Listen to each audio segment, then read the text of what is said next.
Dear student, मैं आपका Krishna sir. आज मैं आप लोगों को ओम्स लॉ के बारे में बताऊंगा। आप इसको ध्यान से देखिए, बहुत इंपॉर्टेंट चीज है Ohm's law. In 1826 a German physicist George Simon Ohm एक एक्सपेरिमेंट किए और उस एक्सपेरिमेंट में इन्होंने एक रिलेशन दिया करेंट आई और पोटेंशियल डिफरेंस भी के बीच। उन्हीं के सम्मान में, उन्हीं के ऑनर में इस एक्सपेरिमेंट का नाम ओम्स लॉ रख दिया गया। तो according to Ohm's law, the electric current I flowing through a conductor is directly proportional to the potential difference V across its ends, provided the temperature and other physical conditions of the conductor remain the same।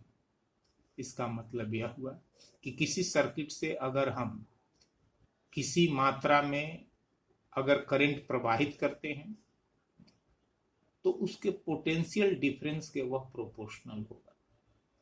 अर्थात अगर current का intensity या current ज्यादा मात्रा में बहाया जाए तो निश्चित रूप से उसका पोटेंशियल डिफरेंस भी बड़ा होगा।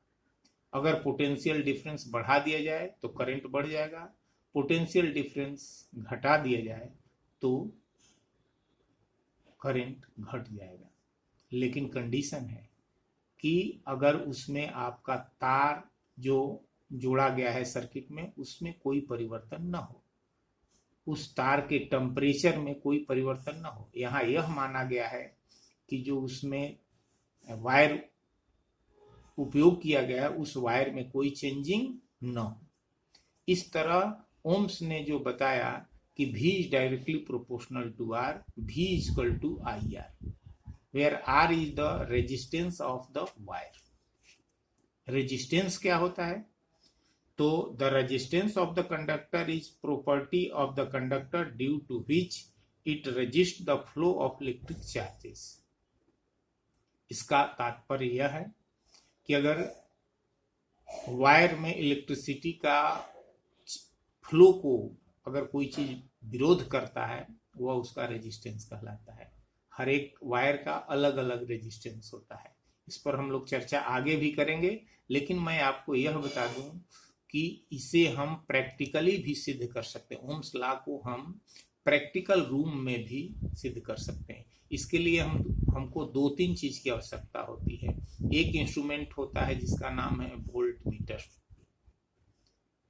यह वोल्ट मीटर एक ऐसा इंस्ट्रूमेंट है, volt meter is that instrument which measure the potential difference between the 2 points of the resistor wire। and दूसरा होता है ammeter। ammeter is that instrument which measure the intensity of current flowing in the circuit। इसका तात्पर्य है कि अगर हम एक सर्किट तैयार करें जिसमें एक सेल लें, एक कीबोर्ड लें और उसको हम एमीटर और वोल्ट मीटर से इस प्रकार जोड़ दें ताकि सर्किट पूरा हो जाए। यह ध्यान रखा जाएगा कि एमीटर को हम हमेशा सीरीज में जोड़ते हैं। सीरीज और पैरेलल क्या होता है आगे चल के आपको बताएंगे, लेकिन यहाँ जानिए कि सीरीज और पैरेलल जोड़ देते हैं। यानी सीरीज में जोड़ते हैं एमीटर को, पैरेलल जोड़ते हैं वोल्ट मीटर को, और एक हम तैयार करते हैं। उसको अभी हम डायग्राम से आपको दिखाएंगे। लेकिन ओम्स लॉ फिर से एक बार आपको बता दें, बहुत सिंपल सा है कि अगर the electric current I flow through a conductor is directly proportional to the potential difference भी across its end if the temperature is constant and other physical condition का मतलब यह है कि जो उसमें वायर लगाया जाए वह भी उसी तरह सही हो, उसी तरह का हो। तो आइए अब हम आपको थोड़ी इसका डायग्राम बता दें और डायग्राम के अनुसार इसे आप देखिए। हाँ देखिए, According to Ohm's law, the electric current I flowing through a conductor is directly proportional to the potential difference V across its end if the temperature and the other physical condition are same. That is, if potential difference V and current I, then V is directly proportional to I. V by I is equal to R, that is constant. This R is the resistance of the conductor. अब आइए हम आपको दिखाते हैं कैसे इसको। देखिए, practical room में इसको वेरीफाई करने के लिए सबसे पहले हम एक कीबोर्ड लेते हैं की, जहां से हम सर्किट में लाइन ई करते हैं। और यह क्या है, सेल है दो, बड़ा लाइन प्लस शो करता है, छोटा लाइन माइनस शो करता है। यह वायर है आपका, रेजिस्टेंस है, और इसको वोल्ट मीटर से जोड़ देते हैं पैरेलली, प्लस प्लस के साथ और माइनस माइनस के साथ। यह अमीटर होता है जो सर्किट में कितनी धारा बह रही, कितना करंट बह रहा है, उसको यह इंगित करता है। इसके लिए जरूरी क्या है कि जब हम सेल को जोड़ के इसमें प्लग डालते हैं तो इससे धारा यानी करंट फ्लो होने लगता है।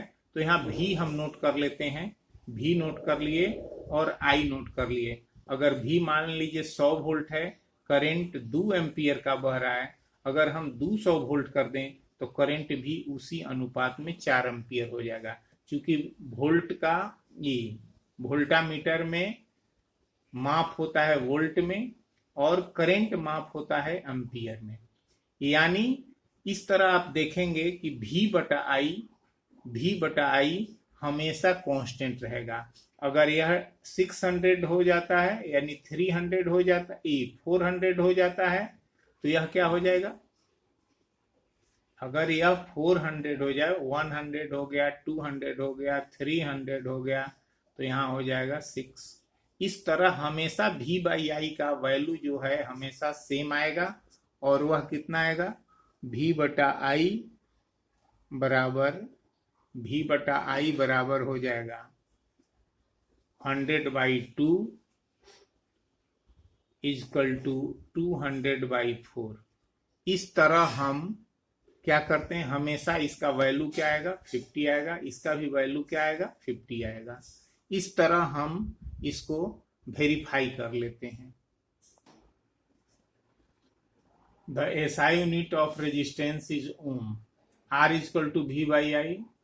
भी को अगर हम वोल्ट में नापते हैं, आई को एम्पियर में नापते हैं, तो ये वोल्ट बाई एम्पियर क्या हो जाएगा, ओम के बराबर हो जाएगा। इट इज डिनोटेड बाई ओम। आज इतना ही, थैंक यू।